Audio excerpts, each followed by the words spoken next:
Bonsoir à tous et bienvenue dans le journal. Voici les titres.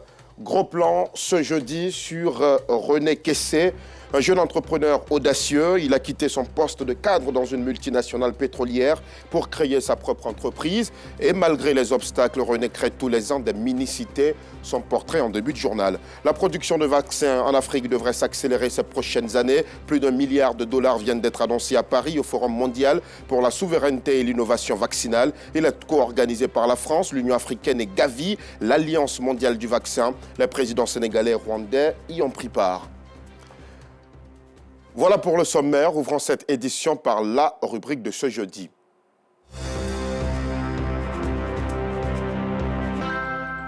C'est un entrepreneur comme ceux de la nouvelle génération, pleine d'audace. René Kessé, entrepreneur dans l'immobilier, a absolument tout abandonné de ses privilèges de cadre dans une entreprise pétrolière de renom. Aujourd'hui, il est promoteur, investisseur immobilier et coach en investissement immobilier. Son créneau, la réalisation de mini-cités. René Kessé, un passionné de l'immobilier, c'est un portrait de Clément Boko, Gilles Tonia, Sidiki Ouattara et Dieudonné Siloué Doyuma. Cet après-midi, René visite le chantier d'un client à Adjien dans la commune de Binjarville. Le promoteur investisseur immobilier a prévu livrer ses 8 villas en construction sur ce chantier dans 4 mois. Il veille donc au respect des délais de livraison. Le planning est tenu? Oui, c'est tenu. D'accord. Merci. Bonsoir les gars. Bonsoir, les boss. Bonne arrivée. Merci. Sur les chantiers, aucun détail ne lui échappe. Si René prend aujourd'hui autant de plaisir dans son travail, c'est qu'il a fait une reconversion professionnelle qui lui réussit bien. Dans un passé récent, j'étais ingénieur financier dans une multinationale pétrolière. J'avais plus ou moins mon projet en tête et petit à petit, en 2014, j'ai commencé à acheter mes premiers terrains en vue de réaliser mon projet de vie, qui est d'être, en tout cas, promoteur immobilier. Et à partir de 2018, j'ai réalisé ma première mini-cité sur 4 terrains, 8 villas duplex. Et c'est à partir de là, 2018-2019, j'ai réalisé ma deuxième mini-cité. Et à partir de là, bon, j'ai appelé mon employeur, on s'est assis sur la table, on a discuté, j'ai rendu ma démission, tout s'est bien passé, on a bien fêté et j'ai fait le pas pour être aujourd'hui promoteur et investisseur immobilier. Mais cela ne s'est pas fait du jour au lendemain. Je ne pouvais pas me mettre, je veux dire, mon avenir, l'avenir de ma famille, dans un domaine que je ne maîtrise pas. Donc je me suis formé dans la première université reconnue en Côte d'Ivoire. Et j'aime à le dire, nos diplômes sont signés des mains du ministre de la construction, du logement et de l'urbanisme.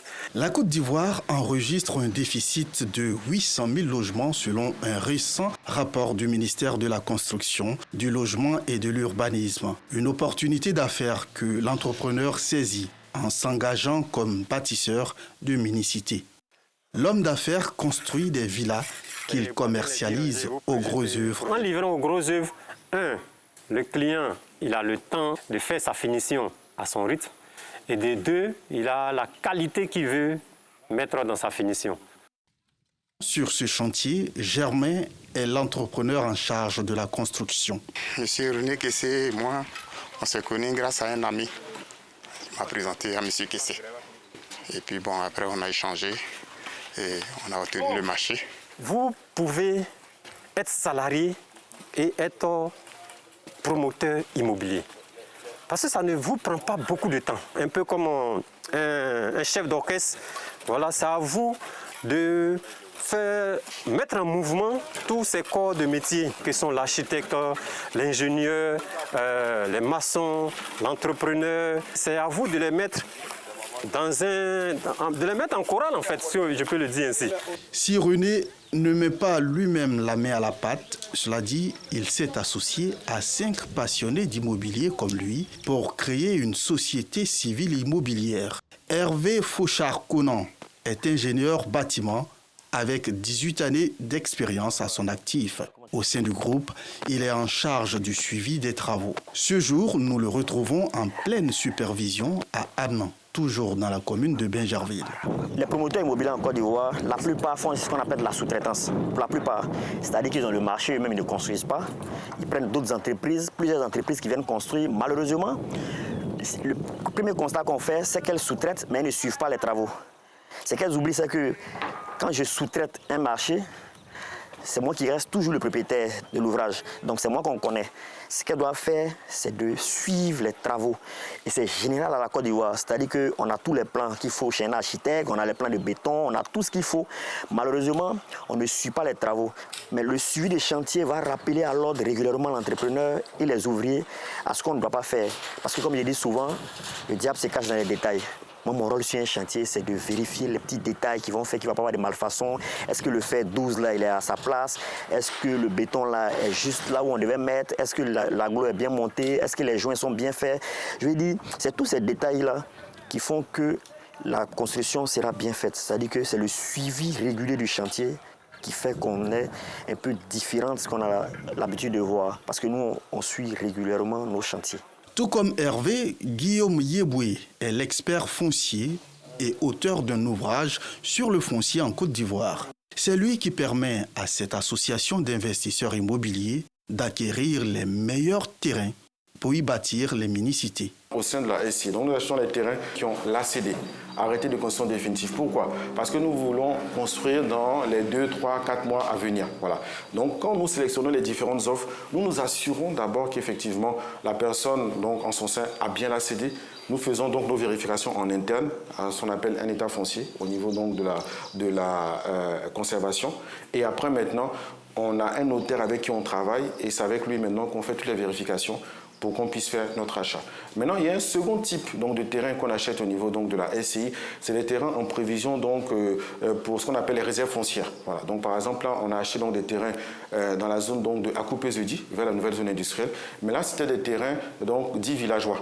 Donc, bien sûr, là, c'est moi qui ai été au devant, parce que c'est moi qui suis vraiment l'expert en tant que tel.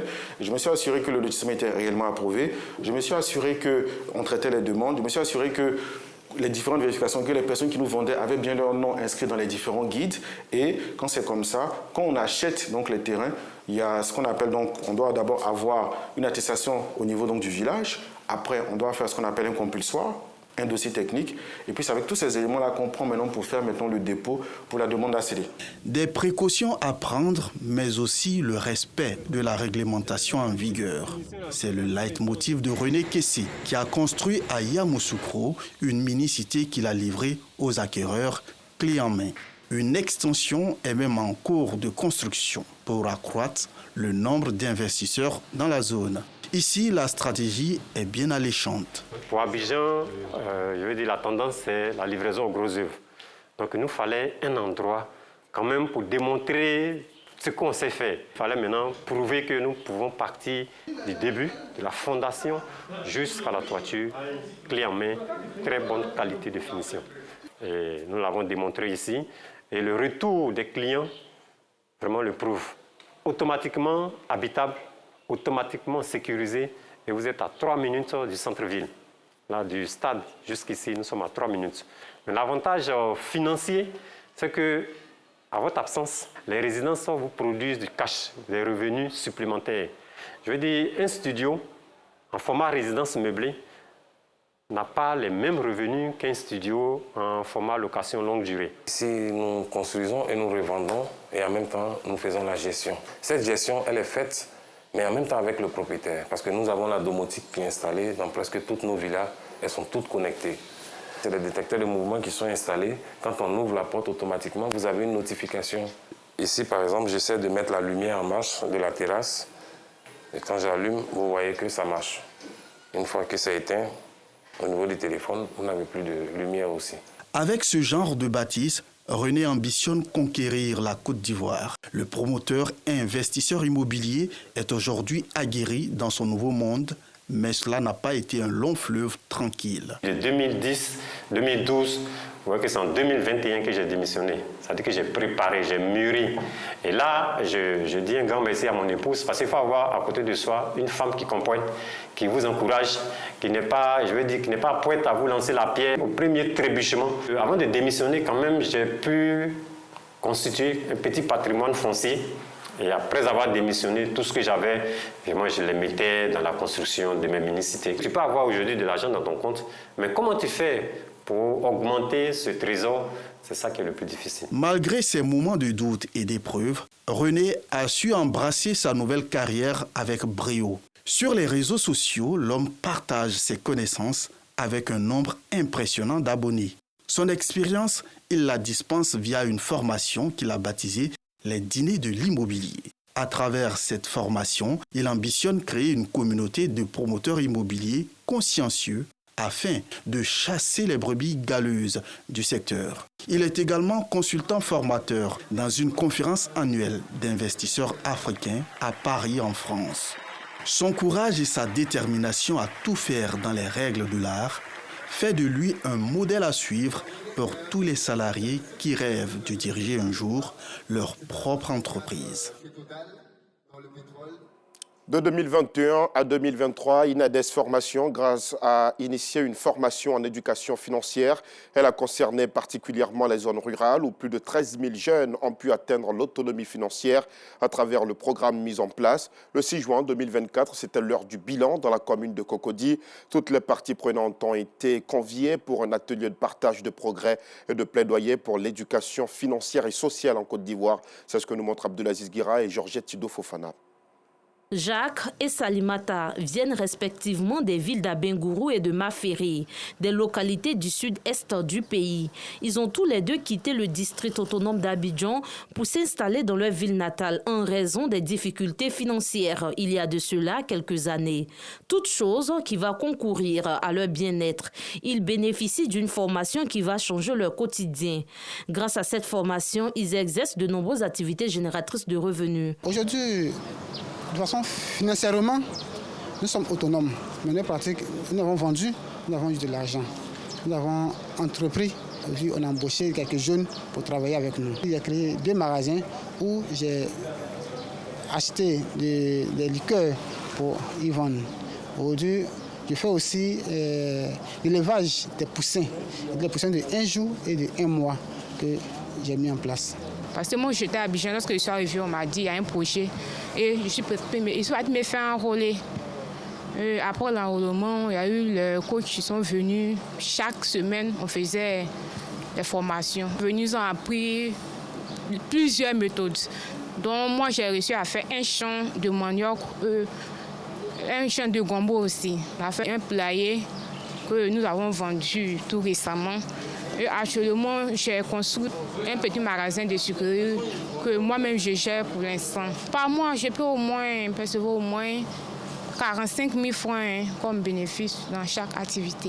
Il s'agit d'une formation en éducation financière et sociale initiée par l'Inades Formation. Comme Jacques et Salimata, plus de 13 000 jeunes issus des zones rurales ont bénéficié de cette formation. En seulement 2 ans, tous ont pu atteindre leur autonomie financière. Une fierté pour eux, mais aussi pour la structure initiatrice du projet, pour laquelle l'heure est au bilan après 2 ans d'exercice. En fait, c'est un atelier qui va nous permettre de discuter les résultats que nous avons obtenus dans le cadre de ces 2 projets et réfléchir à comment poursuivre ces initiatives-là en termes de perspectives, en termes de leçons que nous pouvons tirer de ces 2 initiatives en vue de construire de nouveaux processus qui vont être mis en route au bénéfice des communautés rurales. Plusieurs millions de francs CFA ont été investis dans ce projet qui a mobilisé une importante ressource humaine. Cela en partie grâce aux efforts de plusieurs partenaires financiers. La motivation, c'est en fait qu'on a vu que l'éducation sociale et financière, vraiment, ça équipe la jeunesse avec les compétences qu'on a besoin aujourd'hui. En fait, on ne peut pas avancer sans savoir c'est quoi mes droits, c'est quoi mes besoins, qu'est-ce qui est nécessaire. Et à la base de ça, on va établir notre futur. Ce sont au total 2 projets qui ont été menés de 2021 à 2023 dans les zones rurales, à savoir les compétences de vie et l'autonomisation des jeunes dans les communautés productrices de cacao, ainsi que l'éducation financière à travers le genre. La population de la région du Cavally, dans l'ouest de la Côte d'Ivoire, s'apprête à rendre hommage au président Ouattara pour ses actions de développement dans leur localité. Les Amazones du Cavally ont organisé une conférence de presse dans ce cadre avec l'appui de la présidente du conseil régional, Anne-Désirée Ouloto. Le témoignage d'Abdelaziz Guira et Achit Andiara. Des financements des projets en vue d'aider la population, la construction d'établissements scolaires et infrastructures sanitaires de proximité. En à peine quelques années, la région du Cavally a connu un essor économique. Guiglo, tous les Pleux et toutes les villes qui forment cette région ont fière allure. L'une des infrastructures les plus marquantes de ces dernières années, ce pont à Guiglo. De quoi faciliter les activités économiques de la ville. Toutes ces actions sont nées d'une volonté de l'État ivoirien de faire de la région du Cavally l'une des plus attractives du pays. Dans la ville d'Abidjan, à plus de 200 km de Guiglo, chef-lieu de la région du Cavally, ces actions de l'État sont plébiscitées. Ces efforts des pouvoirs publics ont séduit les femmes de l'association Les Amazones de la région du Cavally. Nous avons constaté la construction des écoles. Nous avons aussi vu nos mamans être subventionnés dans plusieurs domaines d'activité parce qu'ils prônent aussi l'autonomisation de la femme. Merci au président de la République, son Excellence, M. Alassane Ouattara, d'avoir pensé à la population du Cavally, d'avoir pensé à la population de tout le district des montagnes pour tout ce qu'il a fait comme exploit chez nous. Ça nous donne encore de l'espoir à vivre et nous lui faisons confiance. Et c'est à cet effet-là que nous marquons une pause pour pouvoir lui dire merci. En septembre prochain, elles se rendront dans la région du Cavally pour prendre part à une cérémonie d'hommage au président de la République. Dans la commune de Cocody, l'association des retraités veut construire la maison des retraités. Le projet nécessite une somme de 250 à 300 millions de francs CFA. Et pour la mobiliser, les seniors de la commune organisent le 5 octobre prochain un dîner gala. La précision de Joël Gosset. Faire sortir de terre une maison de retraités dans la commune de Cocody. C'est le rêve des seniors de cette commune.